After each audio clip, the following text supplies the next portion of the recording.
Hello दोस्तों। आज की इस कहानी का नाम है अंत भला तो सब भला। एकाएक मुझे लगा कि मैंने बच्चों को कुछ ज़्यादा ही सुना दिया है। मैंने तुरंत बातचीत का सूत्र बदलते हुए कहा।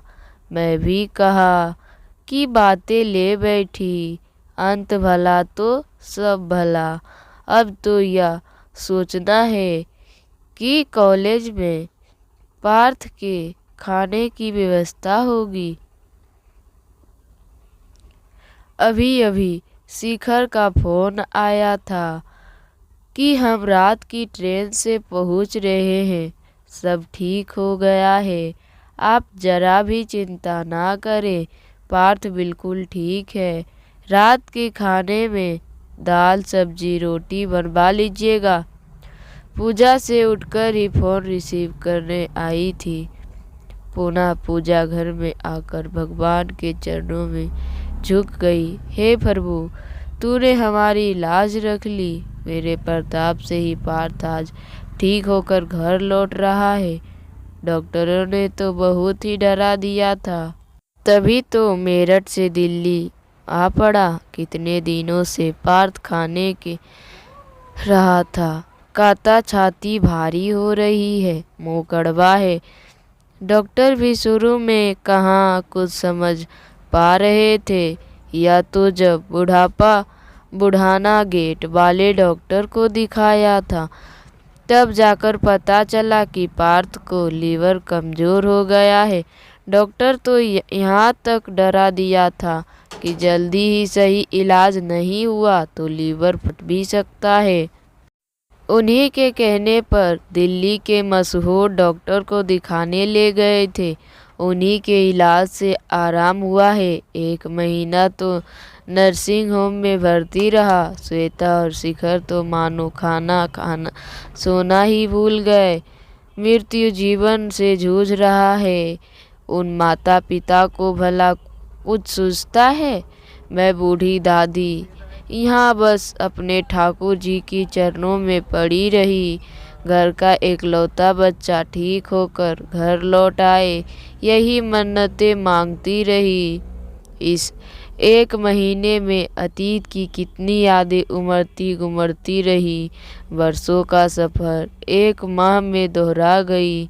शिखर और पूनम के बचपन की शरारतें कभी मन को गुदगुदाती तो कभी उनके बीमार पड़ने पर ठगी शंका मुझे झकझोरती। पूनम की सिविल सर्विस में सिलेक्शन होना, उसकी नौकरी, शादी एवं पति के साथ विदेश में बस जाना, सभी दृश्य मानो साकार हो उठे थे। इसी तरह शिखर का अपने पापा के पद चिन्हों पर चलकर जज बनने की चाहे उसे एक अच्छा वकील बना गई। तभी शिखर ने लॉ में दाखिला लिया। लॉ करने के बाद 2 बार में भी जब वह मंसूबी की परीक्षा पास नहीं कर पाया, तब उन्होंने ही उसे यहाँ अपने मित्र, जो नामी वकील थे, के मार्गदर्शन में ले गए। प्रैक्टिस करने की सलाह दी। तभी से शिखर ने एक वकील के रूप में ख्याति प्राप्त की। एक सफल वकील के रूप में उसकी पहचान हुई। श्वेता शिखर के पापा के दोस्त की लड़की थी। दोनों दोस्तों में दोस्ती और रिश्तेदारी में परिवर्तित करने का मन बनाया। उसने जल्द ही पार्थ को मेरी गोद में डाल दिया। मैं तो निहाल हो गई। शिखर की शादी के बाद के दिन आजकल बहुत याद आते हैं। शिखर के पापा ने हमेशा ही बच्चों के खान पान की गुणवत्ता पर बहुत ध्यान दिया था। इसी का परिणाम था कि घर में 2-2 गाय बंधी रहती। नौकरी की कमी ना थी। बड़े बड़े बंगले रहने को मिलते। हरी सब्जियां घर पर ही माली उगा देता। घर का शुद्ध दूध दही बच्चे भरपेट खाते। भारतीय परंपरागत खाना ही हमारी रसोई में बनता। नौकर कितने भी हो, पर खाना मैं खुद ही अपने हाथों से बनाती। मैंने कभी भी इस मामले में नौकरी पर भरोसा नहीं किया। शिखर तो जब जब तक घर का दूध नहीं पी लेता उसे चैन न पड़ता। पौष्टिक खाने का ही परिणाम था कि दोनों बच्चे हमेशा स्वस्थ रहें। श्वेता खान पान के मामले में हमेशा भिन्न है, उसकी पसंद भिन्न है। यह बात मुझे शादी के एक दिन बाद ही पता चल गई थी। सुबह नाश्ते में आलू के परांठे के साथ गिलास भर दूध जब शिखर ने उसे भी पिला दिया तब उसका मुंह देखने लायक था। कड़वी दवा की तरह हुआ लिहाज के कारण पी तो गई, लेकिन सारा दिन उसका सिर दुखता रहा। सिर पर रुमाल बांधने का कारण जब मैंने पूछा तब उसने बताया कि उसे बेड टी पीने की आदत है। उसके यहाँ सब चाय ही पीते हैं। उसके बाद उसके साथ साथ शिखर भी चाय के आदी हो गया। दूध की जगह चाय, मट्ठे की जगह कोल्ड ड्रिंक ने कब घर में स्थान बना लिया पता ही नहीं चला। फ्रिज कोल्ड ड्रिंक्स की बोतलों से भरा रहने लगा। श्वेता की ना तो दाल रोटी पसंद आती ना तो दूध दही। हफ्ते में 2-3 बाहर खाना ही उनका दिनचर्या का हिस्सा था। शुरू में श्वेता का साथ देने के लिए शिखर बाहर खाने जाता, लेकिन बाद में वही उसकी भी पसंद बन गया। शिखर के पापा को यह सब पसंद नहीं था, परंतु मेरे समझाने पर वह बच्चों को कुछ भी नहीं कहते थे। पार्थ का जन्म तो हमारे लिए असंख्य खुशियों लेकर आया था। उसके दादाजी उसे अपने से अलग ना करते, अपने साथ सुलाते खिलाते, वह भी उनके साथ ही घुमा करते। यह बात श्वेता को पसंद नहीं आती थी। यह बात मुझे साफ महसूस हो रही थी। धीरे धीरे उसने पार्थ को अपने साथ रखना शुरू कर दिया। अपने साथ नहाने ले जाती, अपने साथ चाय पिलाती, जो खाती उसे भी खिलाती।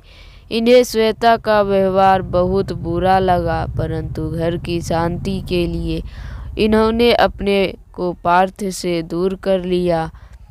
इनके मन की व्यथा मैं समझ पा रही थी। शिखर की उपस्थिति में एक दिन श्वेता से बात की। उससे कहा कि पार्थ के दादाजी उसके संदिग्ध चाहते हैं। दादा दादी को पोते पोती से विशेष लगाव होता है।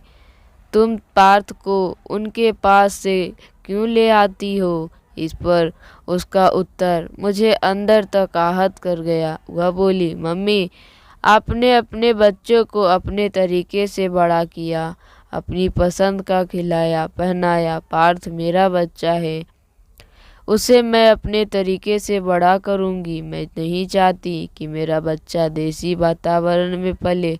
मैं उसे आधुनिक बनाना पसंद नहीं थी। यह बात मुझे साफ महसूस हो रही थी। धीरे धीरे उसने पार्थ को अपने साथ रखना शुरू कर दिया।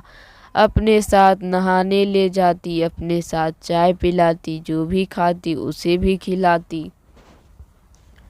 इन्हें श्वेता का व्यवहार बहुत बुरा लगा, परंतु घर की शांति के लिए उन्होंने अपने को पार्थ से दूर कर लिया। इनके मन की व्यथा मैं समझ पा रही थी।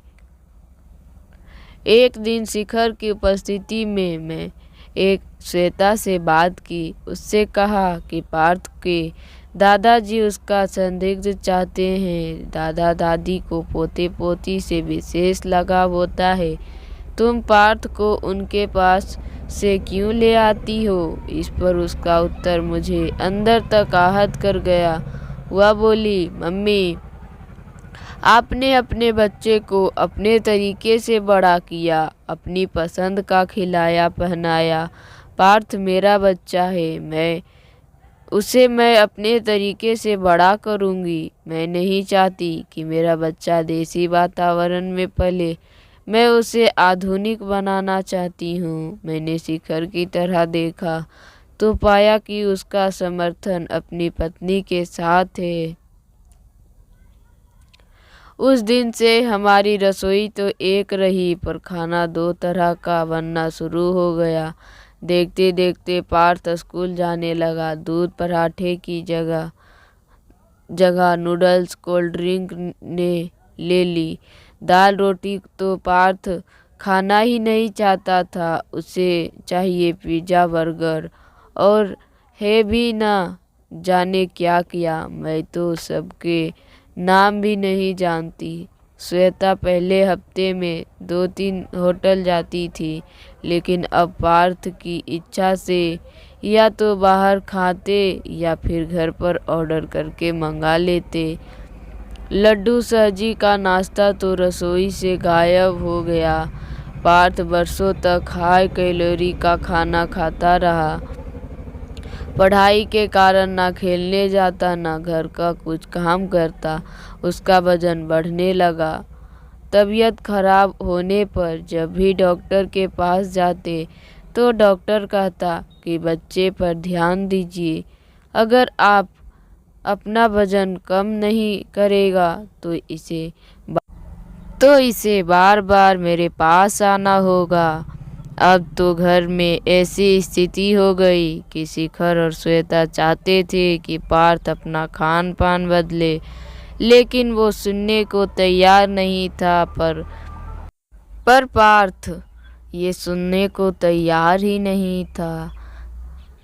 लेकिन वो सुनने को तैयार नहीं था। घर का खाना हुआ खाना ही नहीं चाहता था। चाइनीज, थाई, इटालियन जैसे फूड ही उसे पसंद थे।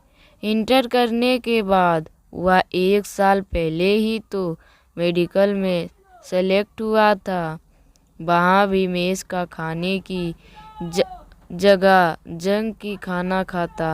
रात रात भर पड़ता तला भुना खाना उसका स्वास्थ्य खराब करने लगा।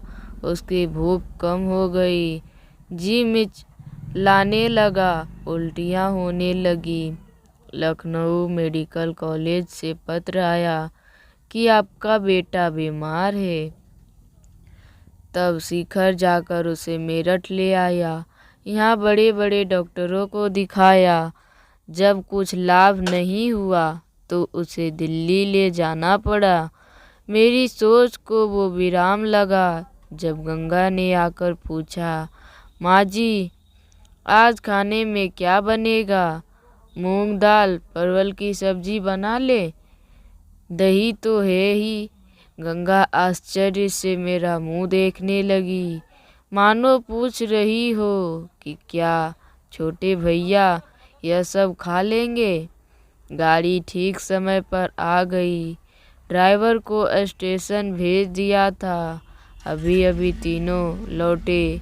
श्वेता और शिखर बहुत थके हुए लग रहे थे। पार्थ तो मुझे प्रणाम करके अपने कमरे में आराम करने चला गया। उसका वजन काफ़ी कम हो गया है। मैंने मन ही मन ईश्वर को धन्यवाद दिया। खाने आदि से निवृत्त होकर श्वेता और शिखर मेरे पास आकर बैठ गए। माँ हमें क्षमा कर दीजिए। दोनों एक साथ बोले, माँ हमने आपका बहुत दिल दुखाया है, आपकी बातों का उल्लंघन किया है। आप कितनी सही थी। हमारे गलत खान पान के कारण ही आज पार्थ इस स्थिति में पहुंच गया है। पापा जी का भी कितना मन दुखाया हमने, उनसे तो हम क्षमा भी नहीं मांग पाए। माँ पिता कभी भी बच्चों को अहित नहीं चाहते, परंतु आजकल का चलन ही ऐसा हो गया है कि पारंपरिक तरीके चाहे खान पान में हो या पहनावे में बच्चे को पसंद नहीं आते। तुम्हारा भी इसमें दोस्त नहीं है, दोस्त तो है हर चीज़ की अति में है। कभी कभी बाहर का खाना गलत नहीं है, परंतु इसे अपनी दिनचर्या का हिस्सा ना बना लेना गलत है। भारतीय खाना संपूर्ण आहार माना जाता है। इसमें सभी पोषक तत्व विद्यमान होते हैं। टीवी के विज्ञापन तथा होटलों के कंडीशनर फूड देखकर खाने का मन होता है। मेरा तो मानना है, चाहे कुछ भी खाओ पर अपना घरेलू भोजन ना छोड़ना। एकाएक मुझे लगा कि मैंने बच्चों को कुछ ज़्यादा ही सुना दिया है। मैंने तुरंत बातचीत का सूत्र बदलते हुए कहा, मैं भी कहा कि बातें ले बैठी, अंत भला तो सब भला। अब तो यह सोचना है कि पार्थ कॉलेज में खाने की क्या व्यवस्था होगी। अभी कुछ समय तो वो मेस का ही खाना खाएगा। मेडिकल की पढ़ाई में तो कॉलेज में ही रहना आवश्यक होता है। मुझे तो बहुत चिंता लगी है। पढ़ाई तो लंबी छुट्टी लेना भी संभव नहीं है माँ। आज चिंता ना करें। मैं लखनऊ में अपने दोस्त राजेश से बात की। वह लखनऊ में मेडिकल कॉलेज के पास ही रहता है। जब तक पार्थ मेस का खाना खाने लायक नहीं हो जाता, तब तक डॉक्टर के निर्देशानुसार वह उनके घर पर खाना खाएगा। राजेश अपने बच्चे की तरह पार्थ का ध्यान रखेगा। मेरे हाथ प्रभु की इस कृपा के लिए अपने आप से जुड़ते चले गए।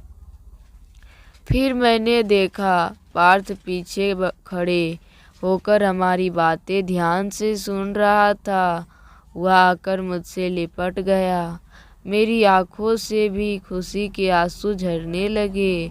दादी, जब मेरा परहेज समाप्त हो जाएगा और मैं घर का साधारण खाना खाने लगूंगा, तब आप मुझे अपने हाथ से बने बेसन के लड्डू मठरी बनाकर।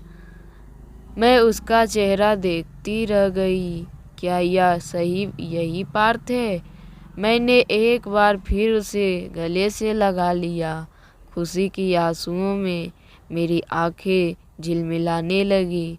धन्यवाद दोस्तों। अगर मेरी कहानी पसंद आए तो मेरे चैनल को सब्सक्राइब कीजिए और मेरे वीडियो को ज़्यादा से ज़्यादा शेयर कीजिए। धन्यवाद।